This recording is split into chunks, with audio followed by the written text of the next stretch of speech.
रक्षाबंधन के बाद जन्माष्टमी के अवसर पर भी बाजारों को बम्पर बिक्री का विश्वास।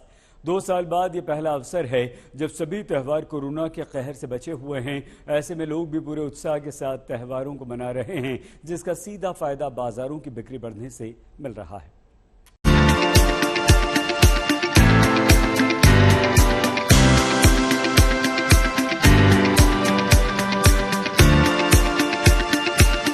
दो साल के बाद इस बार सभी त्योहार कोरोना की परछाई से दूर जोश और उत्साह के साथ मनाए जा रहे हैं। इन आयोजनों का सबसे बड़ा फायदा बाजार में बढ़ती बिक्री के तौर पर देखने को मिल रहा है। हाल ही में बीते रक्षाबंधन से लेकर 15 अगस्त तक सुपर लॉन्ग वीकेंड पर हुई बिक्री ने अब जन्माष्टमी के लिए भी दुकानदारों और कारोबारियों की उम्मीदों को बढ़ा दिया है। अभी तक आई रिपोर्ट्स के मुताबिक इस बार 11 से 15 अगस्त के दौरान होटलों में दोगुनी बुकिंग देखी गयी। अकेले 15 अगस्त को छोटे रिटेलर्स ने भी 1000 लोगों के फुटफॉल के सहारे 2 लाख तक की बिक्री की है। रेस्टोरेंट्स, पब, बार, फैशन स्टोर्स की बिक्री प्री कोविड स्तर के मुकाबले 15 से 30% तक बढ़ी है। लोगों की उमंग के चलते इस बार का वीकेंड 2019 के मुकाबले ज्यादा बिक्री का गवाह बना है। लोगों के इस मजबूत सेंटिमेंट्स को देखते हुए कार और इलेक्ट्रॉनिक आइटम्स बनाने वाली कंपनियों में भी जोश भर गया है। ऐसे में कार और इलेक्ट्रॉनिक आइटम्स निर्माता अगले 3 से 4 महीनों में बिक्री में जोरदार तेजी का भरोसा जता रही है। अनुमानों के सटीक होने की उम्मीद बढ़ने से कंपनियों ने पिछले साल के मुकाबले प्रोडक्शन 50% बढ़ाने का फैसला किया है। अगले 3-4 महीनों की चाल का अगला पड़ाव अब जन्माष्टमी का वीकेंड है, जो अपने खास संयोग की वजह से पहले ही विशेष बन गया है। जानकारों का भी मानना है कि इस दिन का धार्मिक महत्व होने के साथ ही कारोबार के लिहाज से भी ये अवसर हर वर्ग को फायदा पहुंचाने में कामयाब रहता है, चाहे वो मिठाई बनाने वाले हों, पूजा का सामान बेचने वाले हों या फिर फल फूल का कारोबार करने वाले छोटी आमदनी वाले लोग हों। हर किसी को इस त्योहार से मदद मिलती है। कान्हा को प्रसन्न करने के लिए लोग कई दिन पहले से तैयारियां करनी शुरू कर देते हैं। इन दिनों बड़े बड़े मेले भी लगाए जाते हैं, जिनके माध्यम से रौनक बढ़ती है, चहल पहल बढ़ती है और खरीदारी बढ़ती है। जब खरीदारी बढ़ती है तो सामान बनाने वाले भी बढ़ते हैं।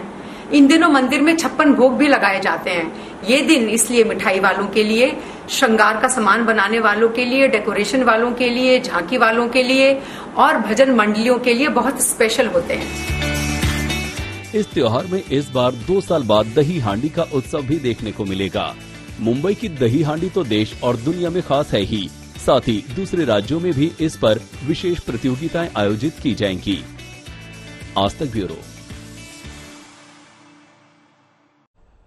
व्यापारी माहौल सुधरने के साथ ही विकास दर में जारी तेजी से अब नौकरी पेशा लोगों को भी सौगात मिल रही है।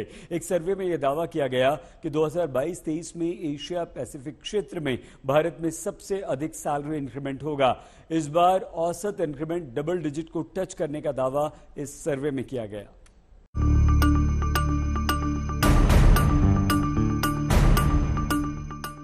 हाल के दिनों में कारों, इलेक्ट्रॉनिक आइटम समेत सभी सामानों की बिक्री बढ़ने के बारे में आपने जरूर सुना होगा।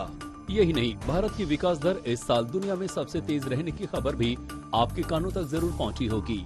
इन सब को सुनकर फील गुड फैक्टर नौकरी के बने रहने का भरोसा बढ़ाता है, तो कारोबार की रफ्तार तेज करने का हौसला भी इससे मिलता है। लेकिन तरक्की की ये रफ्तार केवल नौकरी बनाए रखने तक सीमित नहीं है, ये आपकी सैलरी बढ़ाने का भी संदेश लेकर आई है।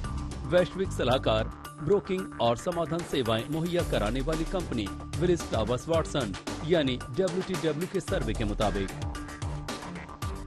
भारत में 2022-23 में कर्मचारियों के वेतन में पिछले साल के मुकाबले ज्यादा इजाफा हो सकता है।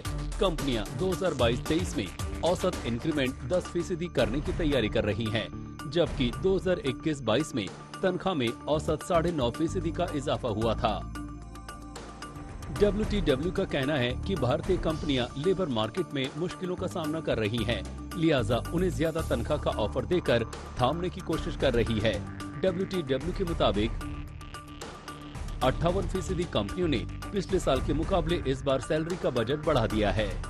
करीब 24.5% कंपनियों ने तनख्वाह के बजट में कोई बदलाव नहीं किया है, जबकि 2021-22 के मुकाबले महज 5.5% कंपनियों ने बजट को घटाया है। भारत में होने वाली वेतन बढ़ोतरी एशिया प्रशांत क्षेत्र में सबसे ज्यादा होगी। WTW के सर्वे के मुताबिक चीन में 6%, हांगकांग और सिंगापुर में 4% वेतन बढ़ोतरी होगी। ये रिपोर्ट इस साल अप्रैल और मई में 168 देशों में किए गए सर्वे के आधार पर तैयार की गई है। इसके लिए भारत में 590 कंपनियों से बात की गई है। आइए अब जानते हैं कि किस सेक्टर में सैलरी में कितना इजाफा होने का अनुमान जताया गया है। वित्तीय सेवा में 10.4%, बैंकिंग और प्रौद्योगिकी में 10.2%, मीडिया और गेमिंग सेक्टर में 10% के साथ सबसे ज्यादा वेतन बढ़ेगा। इस वेतन बढ़ोतरी की वजह है भारतीय कंपनियों का अर्थव्यवस्था पर बढ़ता भरोसा, जिसके चलते भारत में करीब 42% कंपनियों ने अगले 12 महीने के दौरान पॉजिटिव बिजनेस रेवेन्यू आउटलुक का अनुमान जताया है, जबकि 7.2% ने नेगेटिव आउटलुक की बात कही है। ऐसे में अनुमान है कि आने वाले दिनों में कारोबार से लेकर रोजगार तक के मोर्चे पर लोगों को गुड न्यूज का तोहफा मिलेगा। आज तक ब्यूरो।